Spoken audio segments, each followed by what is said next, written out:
Welcome and thank you for joining Healthy Places by Design's Socially Connected Communities webinar about transforming narratives for socially connected communities.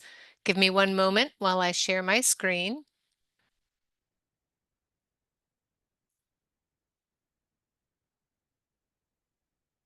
All right. Excellent.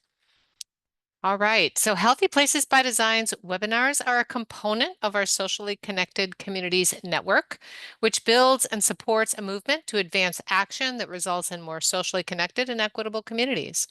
I'm Risa Wilkerson. I'm Executive Director of Healthy Places by Design, and I'm joined today by my colleagues who will be providing support to maximize your webinar experience. Joanne Lee is our Senior Project Communications Director. She's actually presenting today and will also help to facilitate the Q&A portion of today's webinar.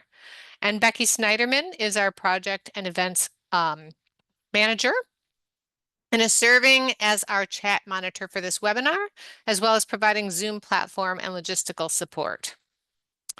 Before moving into today's topic, let's review some logistical items intended to create an atmosphere that supports group learning and engagement.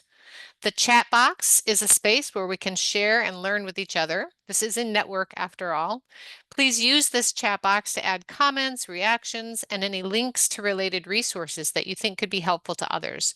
Be sure that the setting in your chat box is to everyone when introducing yourselves and sharing comments. And if you need one-on-one logistical support, then direct your chat to Becky Snyderman.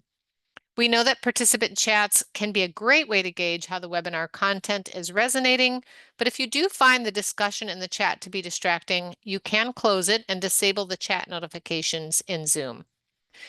We're also going to use the Q&A box today, and if you have a question for Tina or Joanne, we ask that you put it in the Q&A box and not in the chat box, and this helps us to more easily manage and address your questions. We have made closed captions in English available in this webinar, so if that would be helpful to you, feel free to turn on that feature. And do know that the webinar is being recorded. And yes, you will receive the recording and the slides from today's webinar. In fact, by joining today, you'll be the first to receive them before we disseminate them publicly and post them on our website. Now let's begin exploring today's topic, transformative narratives for socially connected communities. And be assured that we plan to dive deeper into the role of stories and narratives in a future webinar.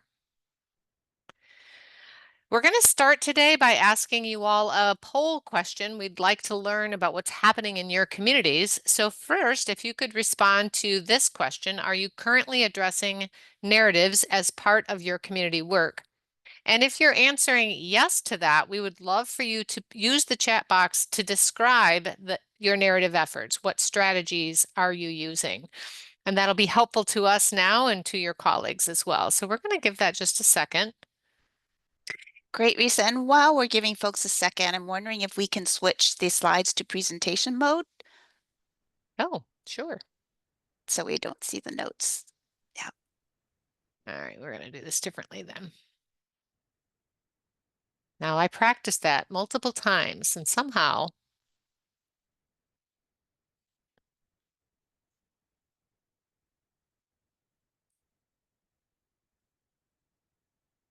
is that better? Looks Does that good. work? Good. Okay. We should be on the slide that says share with us now.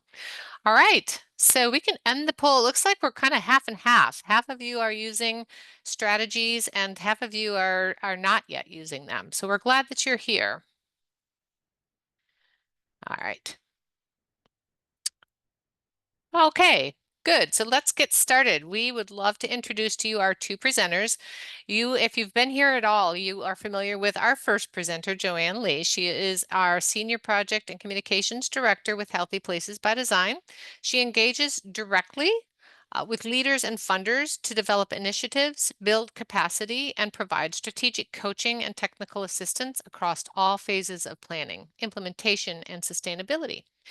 Joanne joined our team in 2005 and has been involved in several of our major initiatives across national, state, and local levels. Joanne has a Master's of Public Health degree and a Bachelor of Science degree in dietetics. Joanne's narrative work includes supporting the National Narratives for Health initiative, for which she co-facilitates training sessions and leads the development and implementation of narratives to support socially connected communities. Joanne also collaborates with national and local partners to tailor narratives and is exploring ways to bridge narratives and storytelling. And we also are welcoming Tina Crave, who is the Chief Transformation Officer for the Greater Watertown Community Health Foundation. In this role, she serves as a catalyst for collaboration and innovation that measurably improves community well-being. Tina believes relationships, connectedness, and a get it done spirit make rural communities the right place to create social innovation that sets an example for our state, our nation, and our world. Her entrepreneurial mindset and embrace of lifelong learning inspire partners to take on the meaty, challenging work of addressing health equity, focusing on the upstream social determinants of health, and creating systems change. Tina has a master's degree in business administration and a Bachelor of Science degree in physical therapy. Ready to focus this next phase of her career on creating systems that support healthy minds, Tina is currently completing a master's in applied positive psychology at the University of Pennsylvania. That sounds fascinating. Can't wait to hear more. Tina joins us today to provide a local perspective and an example of how narratives can be applied to strengthen community-based efforts. Welcome to both Tina and Joanne. We're going to start with you, Joanne. We want to start with a brief background about, hold on one second. We've got, okay. Let's start with a brief background about how our organization has Healthy Places by Design started its work with narratives. The Narratives for Health initiative is an exciting partnership that we're pleased to be part of, and I know you've been heavily involved in it. So please tell us a bit about this initiative. So glad to be here, Risa, and thank you to everybody in the audience and Tina for spending this time with us. So Narratives for Health is truly a collaboration with several partners across the country who understand the power of narratives to achieve meaningful community improvement and transformation. The initiative is co-managed by County Health Rankings and Roadmaps and Human Impact Partners. Just a note that the initiative is supported by grant funding from the Robert Wood Johnson Foundation and the Centers for Disease Control and Prevention, for which we're very grateful. Though the views that I'm going to express here and we do during the session do not necessarily reflect the views of the funders. So just had to make that disclaimer, Risa. But now let me tell you about the initiative itself. So, Narratives for Health really confronts the reality that current dominant narratives limit our ability to advance the necessary changes to achieve equity and social connectedness in communities across our country. And to address this, the goals of the initiative are one, to shift dominant narratives or what some think of as mental models by building transformative ones, ones that can lead to structural changes in health equity, social connectedness, and other community priorities. A second focus of the initiative is we're working to develop and diffuse transformative narratives through organizing with partners at national, state, and local levels. And Tina and her group is an example of a local partner that we've worked with to diffuse more transformative narratives. By doing so, we want to raise consciousness about community and societal problems and uncover imbalances in terms of who is responsible for decisions and practices that are causing inequities and disconnection. And a third goal of Narratives for Health is to build community and work collectively with people and organizations committed to health equity and social connectedness, folks from grassroots to grass tops. And this is achieved through trainings, a community of practice around narratives, and other supports. But during today's webinar, we'll mostly focus on the second goal. However, we'll make the link available to where our audience can get more information about the broader Narratives for Health initiative. Thanks, Joanne. Appreciate that context. We are hearing the term narratives used a lot in a variety of community health spaces and by thought leaders. Can you share the way we're thinking about narratives here? Yes, and I'm glad we're addressing this grounding question because it's true. The term narratives is being used in a variety of ways across a variety of sectors.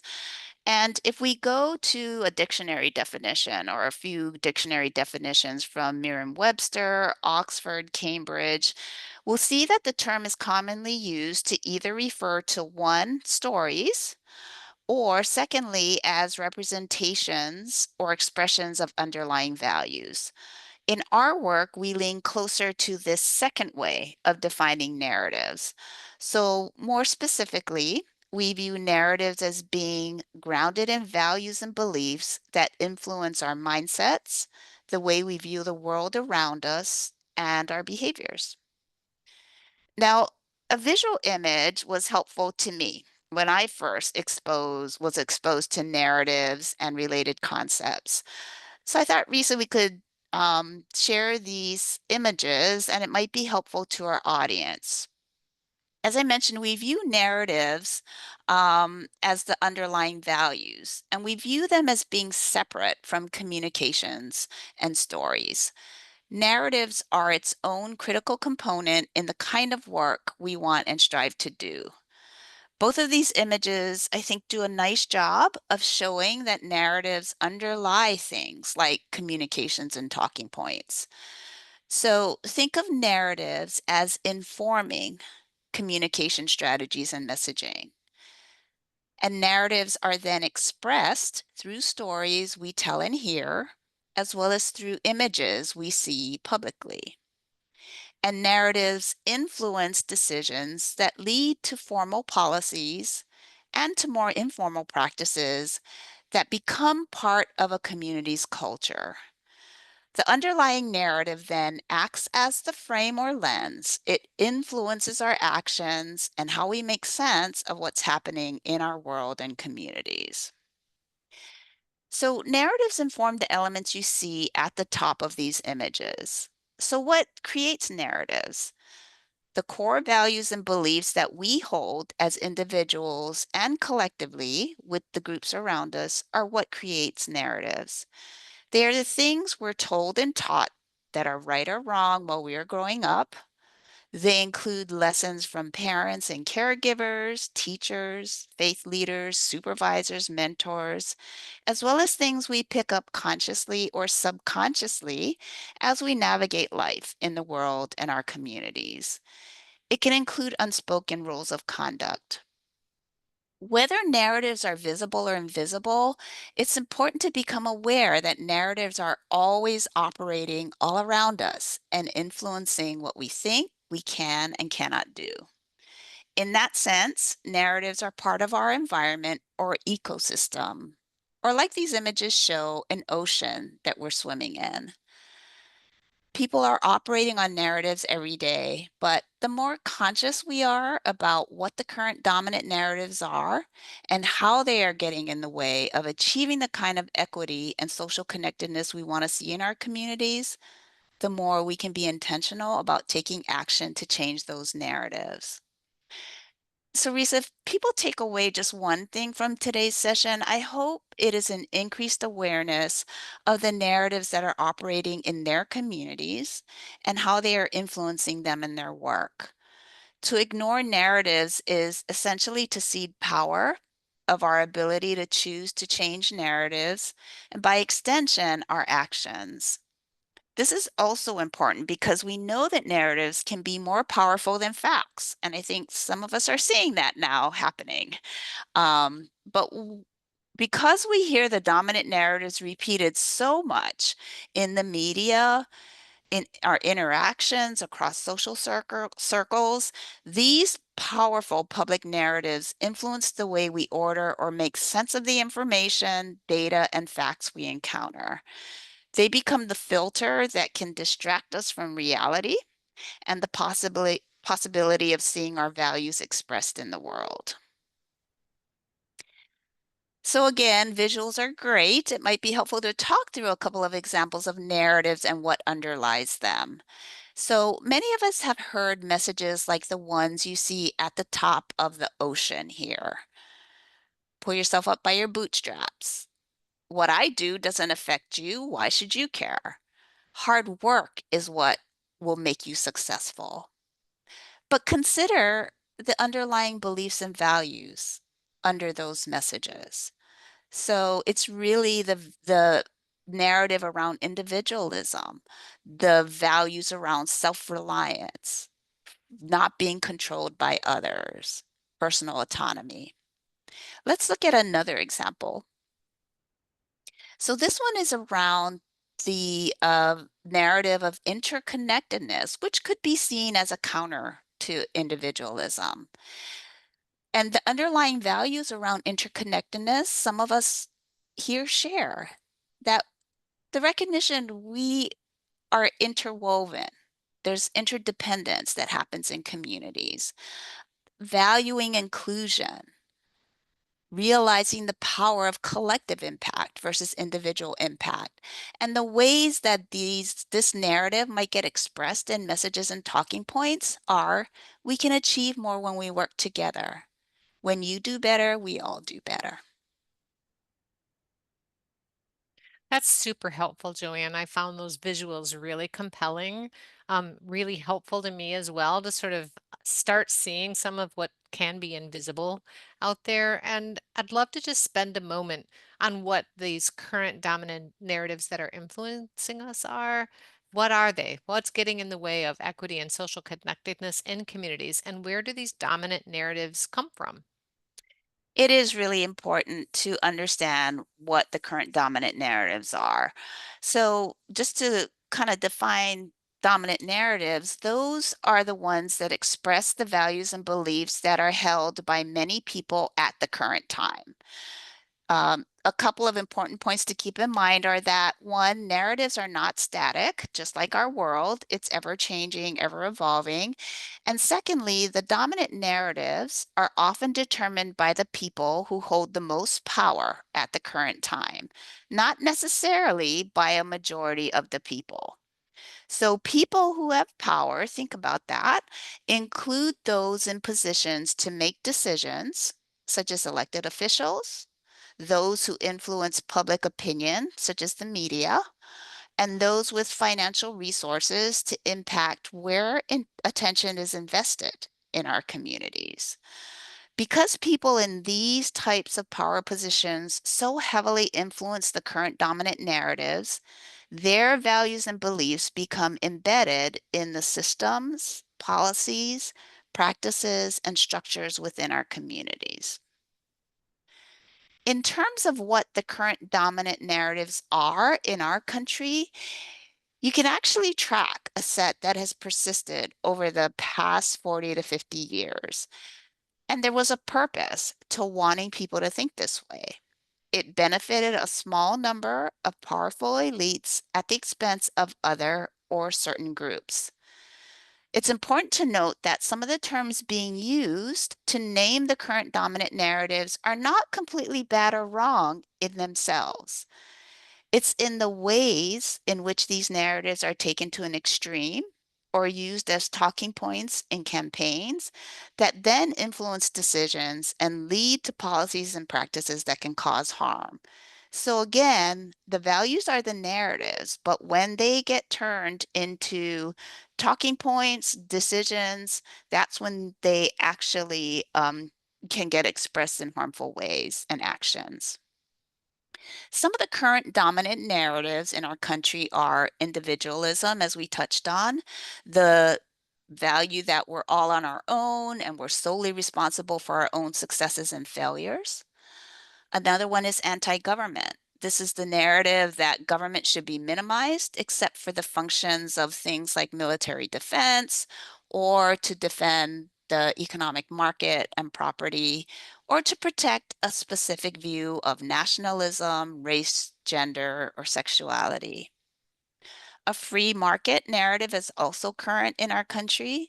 This is the narrative that competition and choice provide the appropriate and natural way to judge and reward the winners versus the losers in society, that the free market will take care of economic and other problems, that we should exchange our health, labor, and planet for economic growth. These narratives are linked with other narratives and resulting decisions and actions in our current environment that really are supporting racism and other types of systems of oppressions or other isms, including classism, genderism, ableism, etc. And these are dividing us rather than uniting us. Thank you. Yeah, that's super helpful. You mentioned earlier that one of our goals is to change the current dominant narratives that are resulting in these harmful policies and practices in our communities. How can we do that? Yes, the good news and hopeful news is that we can change dominant narratives, especially if we work in focused, organized ways. So on this slide, you see some basic steps to shifting narratives. First, we can explicitly name and call out the kinds of beliefs that underlie some of the harmful policies and practices so that more people are aware of them. Dominant narratives are operating around us all the time, often without us being aware of their influence. So the more we uncover the current dominant narratives, the more people become aware of them and can decide to take action to change those that are in opposition to their own values and beliefs about health and equity. Next, we can offer alternative ways to view and address issues in our communities, particularly those that have caused deep or long-standing health inequities. And a third and important step in shifting narratives is to present transformative ones, really to create dialogue. Now, the intention here is not to argue or engage in point counterpoint with people who believe differently. Rather, we want to use transformative narratives to have conversations that have the potential to broaden perspectives, including our own, and open minds. So we can change dominant narratives by exposing them, disseminating a different set of transformative narratives, and engaging in constructive dialogue. The idea is that transformative narratives become more pervasive and part of the dominant view, with the result being different decisions behind the policies and practices that are influencing health and well-being in our communities. So again, let's just take a quick look at some specific examples, this time to show how transformative narratives can offer a contrast or alternative choice to some current dominant narratives. So keep in mind, narratives transmit values, ideas, and worldviews about how the world works. They provide explanations that either reproduce or upend current assumptions and understandings. They're mostly unspoken and subconscious, woven into everyday life. You don't always see them, but you feel them, and you see its aftermath through decisions that are made. So on the left, you see some dominant narratives held by a large majority of people or the people currently in power.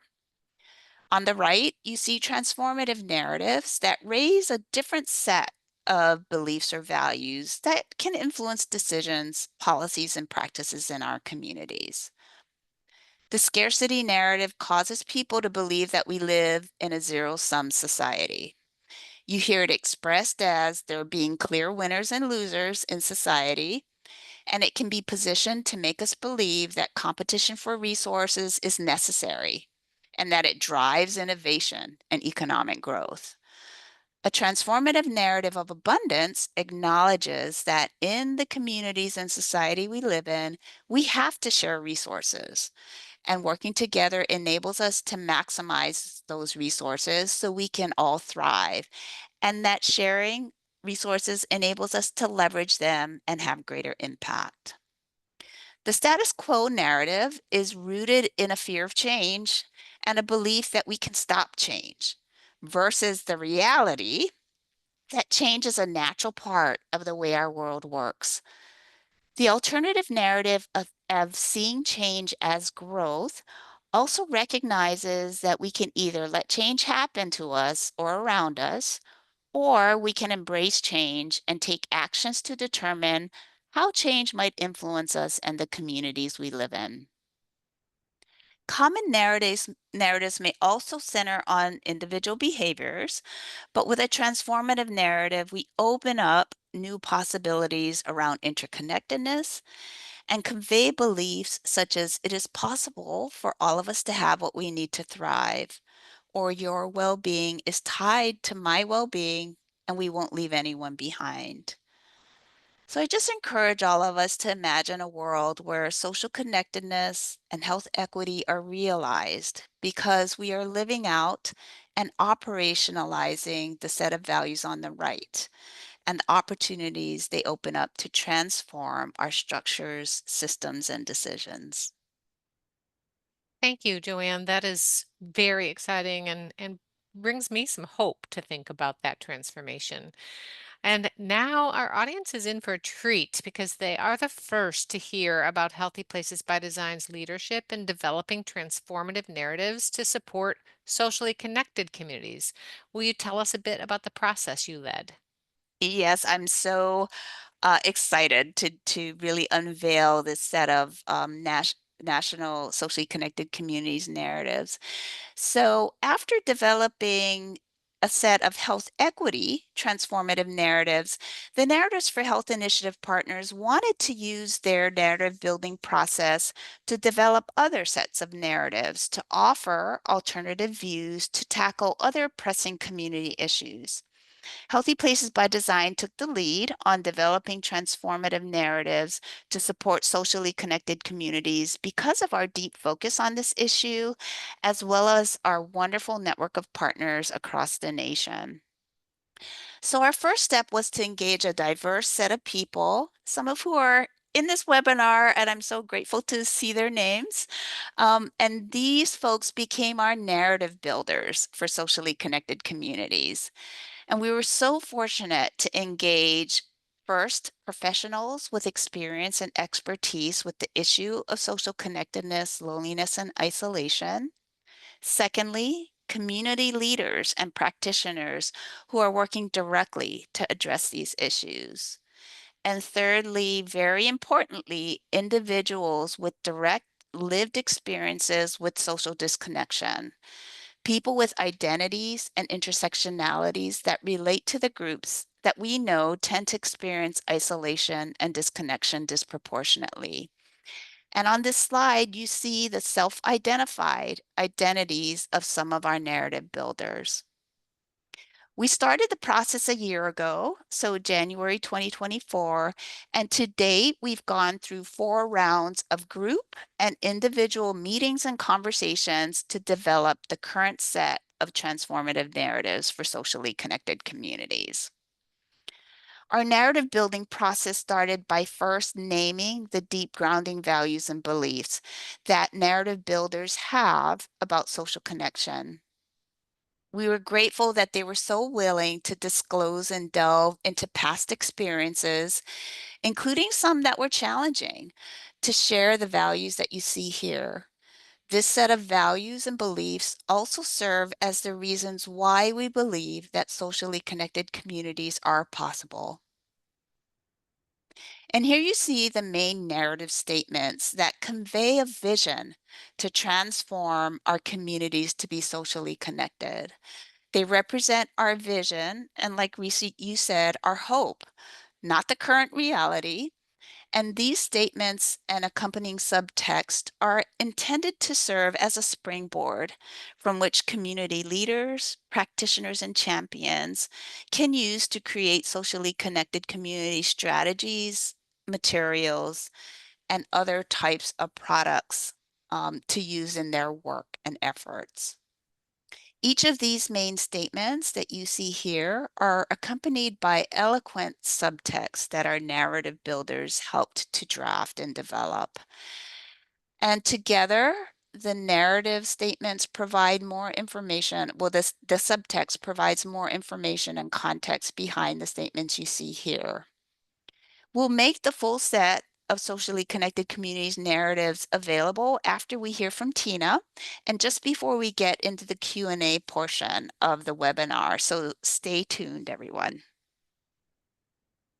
Thank you, Joanne. What are the next steps with these narratives that have been created?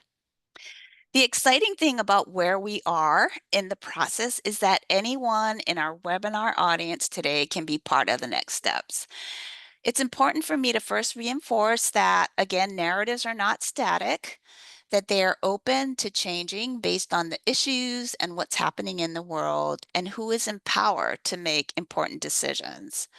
As such, we view the socially connected communities narratives we are presenting today as always being open for input, particularly by those who are actively working to address social disconnection and isolation in communities, and from people who have direct lived experiences with the issue. In terms of implementation or application, one of the key values of transformative narratives is that they are an organizing tool. In fact, our narrative approach is drawn from the work of the great grassroots leader Marshall Gantz, who now teaches at Harvard University. So, as an organizing tool, we hope to disseminate the transformative narratives broadly to a variety of audiences through local, state, regional, and national conferences, webinars, and any other platforms. So, people can start to think about ways to use the narratives to coalesce partners to take meaningful actions in their communities. Also, as you are aware, Risa, a core service of Healthy Places by Design is to provide technical assistance, coaching, and strategic advice to both funders and the communities they support. And we're eager to have conversations about how we can help them apply the socially connected communities narratives to meet unique community contexts. On the right of this slide, you see the different areas in which transformative narratives can be used or embedded as part of organizational and community infrastructure or practices. And we can help in these areas. Healthy Places by Design can also provide direct support to community coalitions and organizations to build their capacity to do effective narrative work through things like training and strategic planning. If any of these ideas appeal to our audience members, I encourage them to contact us via the email address shown on this slide or that Becky puts in chat so we can start a conversation about what would be most helpful and meaningful to them. But we really want all of you to become narrative builders and narrative partners. Thank you, Joanne. It's very exciting, and we are looking forward to hearing what people think as they get a chance to delve into that. And now we're going to invite Tina to step forward. We are so excited to have you here, Tina, someone we have worked with to think about how these narratives are implemented locally. Can you share a little bit more about how you have gotten involved in the narrative work? Yes. Good afternoon, Risa. I'm actually here today representing Every Child Thrives, which is a partnership of more than 50 agencies working together to improve the outcomes for children and families. We're located here in Wisconsin, and we serve a rural two-county region located right between the metropolitan areas of Madison and Milwaukee. Now, as we all know, across the country and across the globe, mental health concerns have risen considerably over the last decade, and particularly among the demographic that our partnership focuses on, which is youth. Our rural treatment systems can only serve a fraction of the youth who need access to mental health treatment. So we're really taking a universal preventative-based approach, to intervene so every child can thrive. And as we talk about the narratives today, I want to share that our story has really evolved as change leaders, including myself, have learned more over the last 18 months or so, and we're exposed to new and better information. But this journey began with the Surgeon General's report on social isolation and loneliness, and he really shaped our initial narrative. We were very motivated by the understanding that being lonely is as risky for your health as smoking 15 cigarettes a day. So that brought our partners together to say we want to and we need to do something about this. Then our narrative further evolved last November when we attended the Building Socially Connected Communities Forum. And that convening, like so many other, helped us as change leaders to further understand the root cause drivers. So those educational presentations and informal conversations with other people across the country working on the same thing really informed our narrative as well. Now, one of the presentations that inspired me the most was given by Jean Twenge, who's the author of the book Generations. She shared really enlightening information about the behaviors and the well-being indicators of today's young people. And essentially, today's young people were a bit of a social experiment for us. They were the first generation to grow up with constant access to the internet in the palm of their hand. And, we're starting to see when we look at the youth outcomes that this social experiment is not headed in the right direction. So this chart here from Jean's work shows the marked increase in loneliness among teens, which began suddenly, around 2012.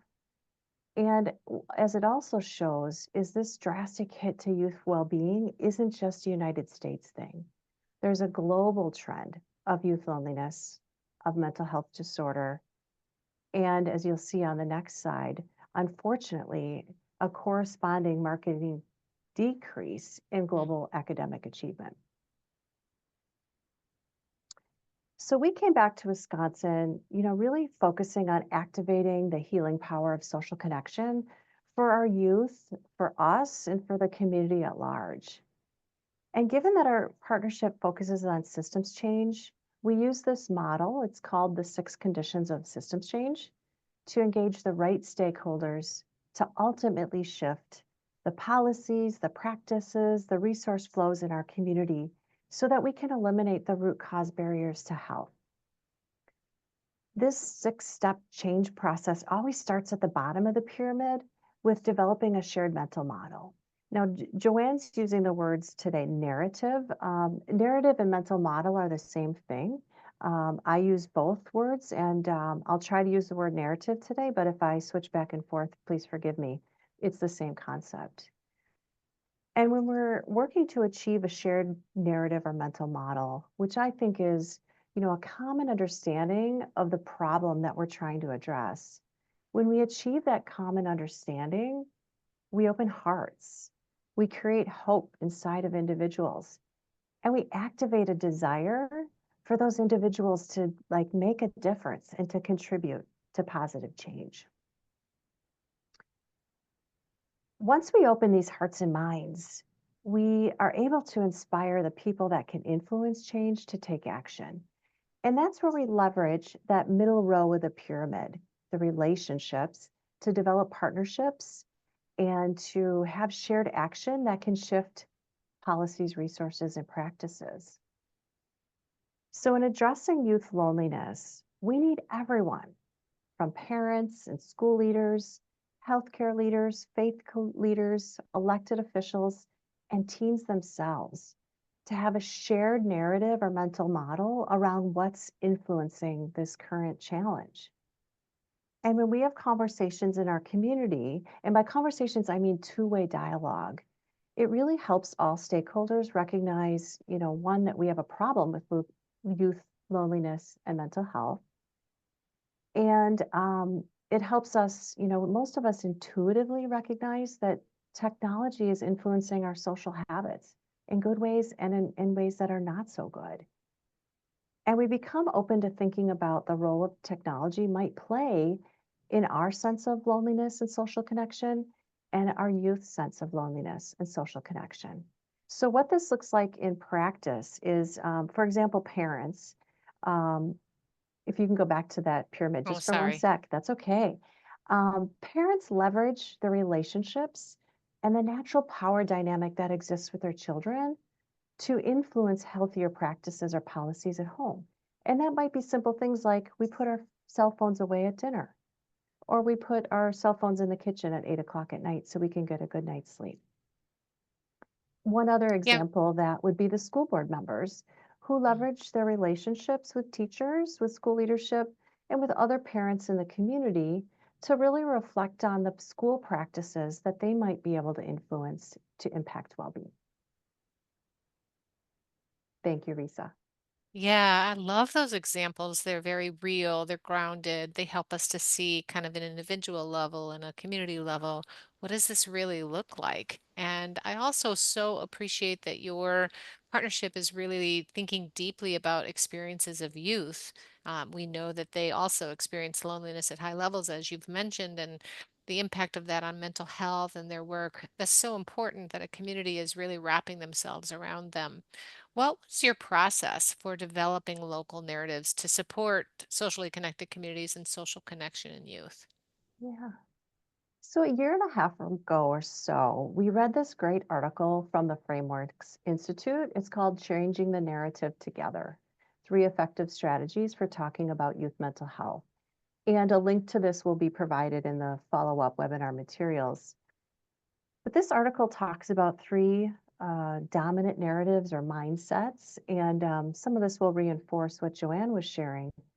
And they pointed out three mindsets we want to be careful of. And those are fatalism, which is giving the impression that this problem is impossible to solve; individualism, which is conveying that people are solely responsible for their own success. And if they only worked harder, they would be, feeling better; and otherism, which is the we versus us mentality. And this was really enlightening to me because I had unfortunately been using a fatalist approach. I'd been out speaking about the youth mental health crisis without doing enough talking about the many opportunities that each of us has to positively influence this. And so recognizing kind of this mistake that I had made helped open my eyes that there might be right and less right ways to build a community narrative. And at the same time, we were hearing comments in the community that we thought might be hindering progress. And to be, really frank, at first these comments, they kind of made me mad and a bit defensive. And it occurred to us that, that's not a place to start to build bridges. And so we sought out the opportunity to do a narrative workshop in our community to ensure we could have a narrative that honors community values and start this journey from the right place. So we held this narrative workshop last summer. We invited 30 partners that represent all sectors and demographics of our community. Joanne came and facilitated this workshop for us. And it began by identifying our values. So this was a fun, celebratory exercise. We had sticky notes all over, and each of us listed the individual values that were most important to us. And then we got together in groups and we condensed all those values to make a list that we felt really resembled shared community values. And in our community, those were things like hard work, family, collaboration, faith, and then a recognition that every and all member of our community deserves well-being. So once we were united around this shared community value, we paused and we took time to reflect on some of the other narratives that we're hearing in the community that we think might be limiting our ability to have a really shared understanding of what's driving this youth mental health challenge. And I want to note what was going on in the environment and why this was important to us. During this time of really unfortunate divisiveness across the country, we in Wisconsin, we live in a political swing state in a rural community that probably leans slightly conservative. And the partners that we work with, the change makers that we need to influence, they're not, professional social change leaders. They're parents, they're EMTs, they're farmers, they're business leaders. They use plain language, and we wanted to ensure that our narrative uses plain language that's inspiring and accessible to the whole community. So one of the neat aspects of this workshop is we made a list of the things we heard in the community that we thought might be hindering progress. It's really important to note these are things that we hear from neighbors, from loved ones. So one of these examples came from my dad who shares very similar values to me. And I mention that because the purpose of this exercise wasn't to make anyone wrong or to figure out how to convince them of something else. The purpose was to understand the values that drive these dominant narratives. And once we understand our shared values, we can really build a bridge to a common ground from which to lead transformation. So I want to share three examples. So we hear a lot, people should just pull themselves up by the bootstraps. And at the workshop, we had discussions around, what's really the value behind that? And we decided it's hard work. We do believe people should get up and work hard. And if you do, you're successful. But it's not a black or white thing. So we recognize we value hard work, but there's many other things that impact someone's eventual success or health. The next one we heard, which I'm sure you all hear a lot, is if those kids would just get their darn noses out of their cell phones, they would be feeling a lot better. And, we all know there's some truth to that, but said, what is the value that's being felt inside, when people share that as a belief? And we really thought it was, an honoring of tradition and the wonderful things about the way, life used to be. And then the third example, and this is one that we actually heard, at a school board meeting when a school board was determining what the school's role was in promoting youth mental health. And one of the comments was that mental health is a parent's responsibility. And we decided there that the value driving that is family. Parents are a child's first and most important teacher, and we share that value. So let's build from that and find common ground. In all honesty, the exercise of reflecting on the values that really drive statements that might be different from those that come out of my mouth really helped build bridges in my mind. So when my dad says that statement that used to get me irritated, I no longer get mad. I really appreciate where he's coming from.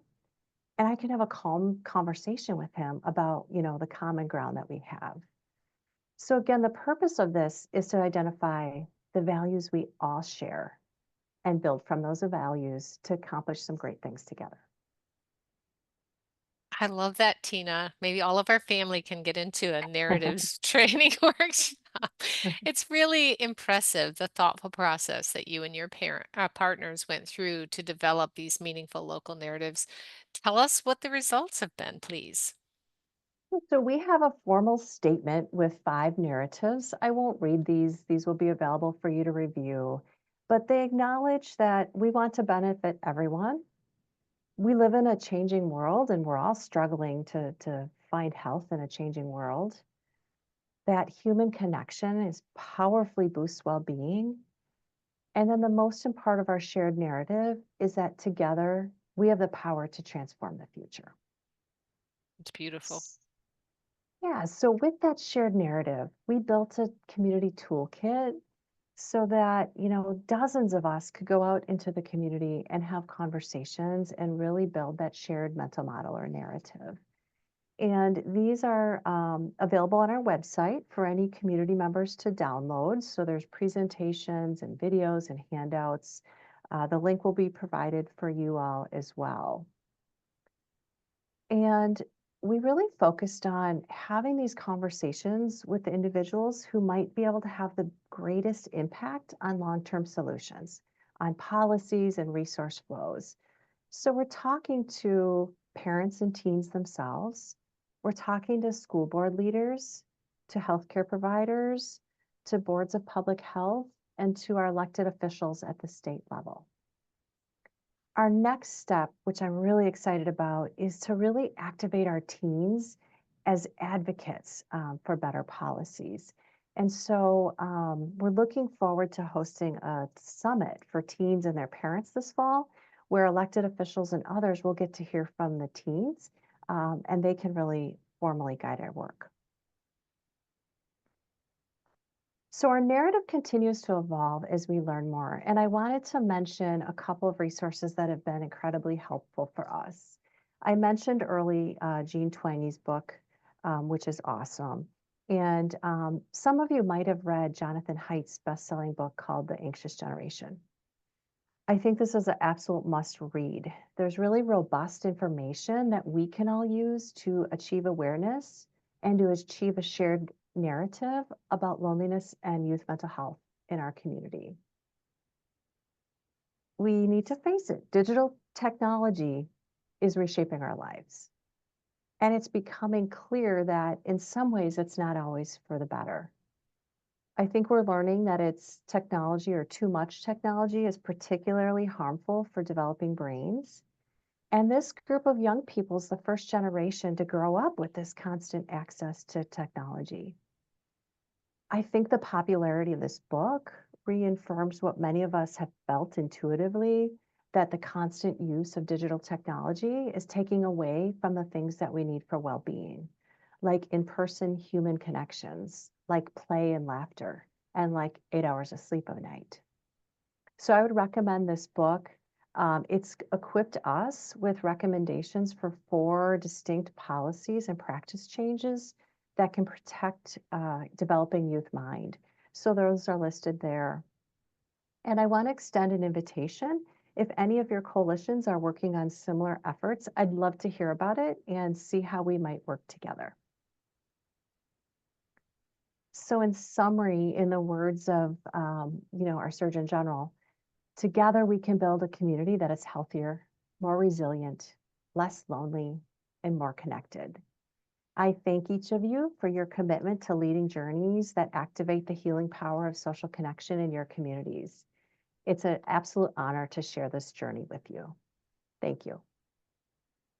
Thank you, Tina. That is just lovely to hear this example in a local community, and I'm very excited about your teen summit and would love to hear more about how that goes as that evolves. So thank you so much. Now, as promised, we will chat out links to both the transformative narratives for socially connected communities that Joanne presented on, as well as the well-being narratives developed by Tina and her partners in Watertown, Wisconsin. And in appreciation for your time and engagement with us in today's webinar, you will also receive the links to the narratives plus the webinar recording via email tomorrow. We're really excited to be sharing these with you, and we look forward to hearing from you how you like them, how you want to use them. So please be in touch with us. Now I'm going to segue over to you, Joanne, to help us with Q&A.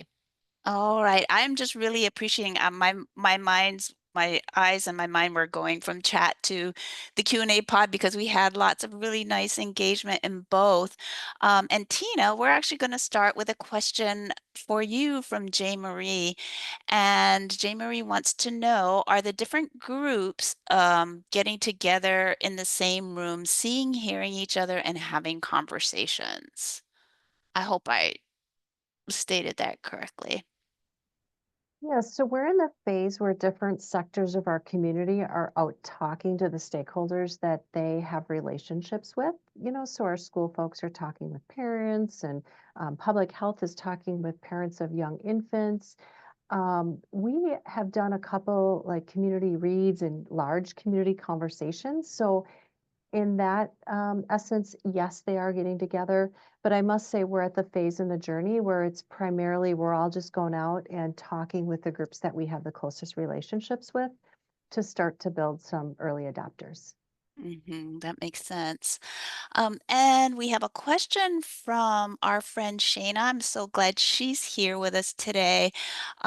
She's curious how organizations are tracking the impact of the shared narrative. And so I'll respond in terms of the National Narratives for Health Initiative, and maybe Tina, you can talk about how you're doing that locally in Watertown. But for the National Narratives for Health Initiative, they really have a robust system for evaluating not only the impact of the health equity set of narratives, but also now some of the issue-specific narratives, including our socially connected communities one.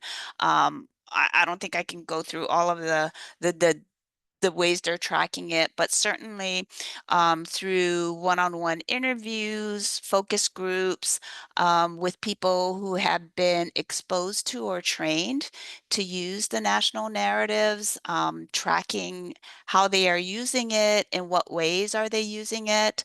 Also, just from a qualitative standpoint, we're tracking how many times the narratives get clicked on or downloaded from our respective websites as well. Um, so definitely though, if you're interested in learning more about just at the national level, how we're tracking that, just contact us and we'd be glad to share more. Tina, what's going on with tracking and evaluation on the local level? Yeah, at the local level, to be frank, what's most important to us is getting results. So the things that are not necessarily measurable are who's inviting us to the table. So Mm, had a school board that said, can you come next Tuesday at 1? Awesome. Narrative is resonating. They want to learn and they want to be part of it. We have a meeting coming up with our state elected officials and are getting responses back right away that, yes, I'll be there. So that's what I'm excited about. And you have those conversations and you can actually gauge receptivity. Like, is this resonating and are they going to be a champion? Now we're also measuring some things because we feel the need for objective data. So we're measuring the number of individuals we connect with and the number that sign a pledge that says, hey, I want to be part of a community solution to create well-being through human connections. wonderful. All right, I think we have time for one more question, and that's from Nicole. Nicole is interested in resources for how to host these types of conversations around narratives and mediate conflict, best practices worksheets. So Nicole, definitely contact us at hello at Healthy Places by Design. I'm also going to chat out the link to the Narratives for Health Initiatives webpage right now. And there's a place where you can find out more about what we call train the facilitator sessions. And so this is where a lot of our narrative builders came for the online training to then be able to host narrative building conversations in their communities. So I'll get that out in the chat shortly. But for now, I will turn it back to Risa to close the webinar. Thank you, Joanne, and thank you, Tina. Really appreciate both of you for being here today. We encourage everyone to stay on for our discussion group. We will be having momentarily because both Tina and Joanne will be there with us and we can continue the conversation with each other. But just a little bit of a heads up, we are excited about our next Socially Connected Network webinar and discussion group called Cultivating Community Hubs for Social Connection. I'm going to talk a little bit about how libraries and YMCAs have become community hubs, and we encourage you to register now using the link in the chat. And remember again to mark your calendar to join the post-webinar discussion group from 4 to 5 p.m. on that same day. To stay up to date on all future webinars and other socially connected community webinars, visit our webpage. Becky's chatting out the link for you now. That is where you will see the list, and you will also be able to download various resources that we put there, including recording slides and the resource guide from today's webinar. And before we close, we want to just cover a couple more items. We want to just find out from you if this webinar helped you gain something of value. This really helps us to know kind of if we're headed in the right direction and what we want to change. So did you gain something of value during today's webinar? Yes, no. And then if you could, share something specific you gained or that could have made your experience better in the chat box. We will take to heart all of those answers. Very much appreciate it. We are seeing most people are saying yes on this, so much, much appreciated. All right, we'll keep the momentum going now around learning and engaging. Are hoping that you will join us now for our post-webinar discussion group. We'll be moving to a new Zoom meeting for this session. So Becky will chat out the link for you all in one moment, and we hope that you will join us to continue exploring this topic with Joanne and Tina and with each other to learn what others are doing as well around narratives and to brainstorm ideas. So thank you so much for joining us today. We very much appreciate having you here. Thank you, Tina and Joanne, for your presentations and sharing what's happening in this world of narratives and socially connected communities. We are excited that all of you joined us as well, and we look forward to learning from you today. So here is just a few links if you want to stay up to date with all of the socially connected communities work that's happening through the network. Please click on any of these. And we will see you soon, either in the discussion group or perhaps next March, in this March for our next webinar. Thank you all very much.